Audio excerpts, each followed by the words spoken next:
Sir, நீங்க வந்து உங்க நேம்னு சொல்லுங்க சார். எனக்கு கன்ஃபார்ம் பண்றதுக்காக இது பண்றேங்க. நீங்க ஒன்னும் கன்ஃபார்மும் பண்ண வேண்டாம், மாட்டுப்பாவும் பண்ண வேண்டாம், மூடிட்டு செல்ல வைடா கணக்கு.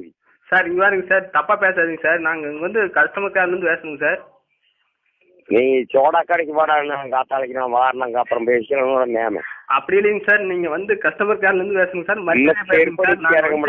உங்களை வந்து தப்பா பேசலீங்க சார். நீங்க நம்பர் மட்டும் உங்க நேமு உங்க அட்ரஸ் மட்டும் சொல்லிட்டீங்கன்னா போதுங்க சார்.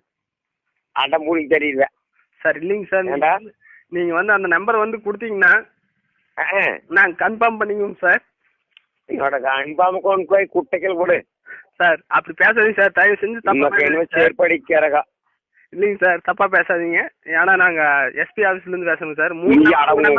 ஆபீஸ்ல பேசினாலும் கதையாகாது, வேட மூடிட்டு சார். உங்க நம்பர்ல இருந்து 3 நம்பர் இருக்குங்க சார். அந்த 3 நம்பர்ல வந்து 2 நம்பர் வந்து கன்ஃபார்மா இருக்குங்க சார். உங்க